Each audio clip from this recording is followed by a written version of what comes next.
भारत माता की जय। भारत माता की जय। भारत माता की जय। ऐ मेरे भाइयों, ऐ मेरे साथियों, देखा जाए आजादी के बाद चाइना भारतवर्ष से लड़ाई शुरू कर दिया।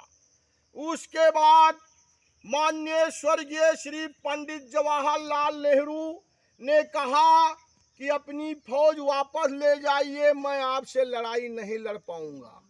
चाइना से भारतवर्ष हमारा श्री नेहरू जी के जमाने में हार गया।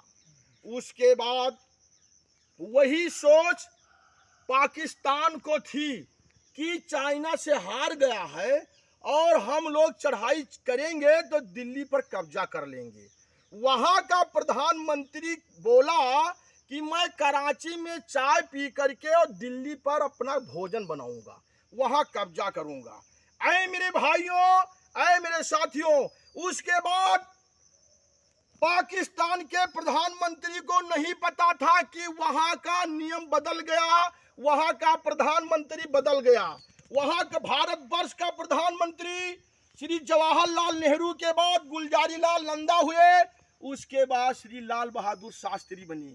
श्री लाल बहादुर शास्त्री पहुंचते पहुंचते सेनाओं को खुली छूट दे देने लगे। उसके बाद जो सरकार शास्त्री जी के पहले थी वो सभी असलहा के कारखाना को बंद करवा दिया और सेना के ऊपर खर्चा कम कर दिया। यही सब सोचते हुए पाकिस्तान सोचने लगा अब हम भारतवर्ष पर चढ़ाई कर सकते हैं, क्योंकि श्री नेहरू के जमाने में जो हुआ करता था उसको पता था। और श्री लाल बहादुर शास्त्री जब प्रधानमंत्री बनते ही तुरंत उन्होंने कारखाने को सब कारखाना खुलवा दिया। सेना पर जितने भी योजना का व्यवस्था होता था 25% खर्च सेना के ऊपर कर दिया और सेना से बोल दिया कि आप लोग तैयारी बनाइए, दुश्मन कब चढ़ाई कर देगा ये नहीं पता है।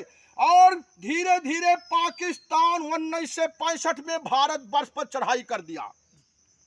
उसके बाद चढ़ाई करने के बाद 12 दिन लड़ाई हुई, 80% बारूद गोला पाकिस्तान का खत्म हो गया।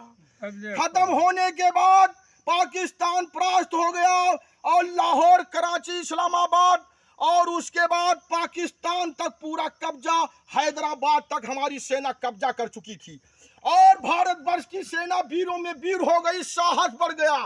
फिर पाकिस्तान का प्रधानमंत्री अमेरिका गया, अमेरिका के राष्ट्रपति से कहने लगा कि पूरा हमारा एरिया कब्जा हो गया, आप क्या करेंगे। फिर पाकिस्तान का सिफारिश वहां पहुंचा, अमेरिका का राष्ट्रपति श्री लाल बहादुर शास्त्री से कहने लगा लड़ाई बंद कर दीजिए।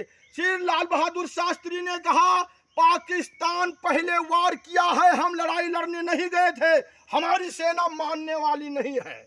ऐ मेरे भाइयों, ऐ मेरे साथियों, उसके बाद फिर बहुत संकट हुआ। फिर सोवियत संघ के राष्ट्रपति से और शास्त्री जी से बहुत बैठक थी। फिर ताशकंद का समझौता हुआ कि अब पाकिस्तान भारतवर्ष पर कोई भी चढ़ाई अन्याय नहीं करेगा। इसी मुताबिक जितना भी कब्जा हमारी सेना कर चुकी थी सब वापस कर दिया गया। हिंदुस्तान की ऐसे ऐसे शक्ति, ऐसे ऐसे वीर पैदा थे स्वर्गीय श्री शास्त्री जी के जमाने में। अगर शास्त्री जी प्रधानमंत्री 5 साल बने होते, 2 साल में खारिज कर दिया गया तो हमारा देश जिस संकट से गुजर रहा है यह संकट नहीं आता। भारतवर्ष के सेनाओं को खुली छूट होनी चाहिए, खर्चा उनके ऊपर ज्यादा होना चाहिए, उनको खुला आशीर्वाद देना चाहिए। सेना से, प्रशासन से देश टिका हुआ है। जय हिंद, जय भारत।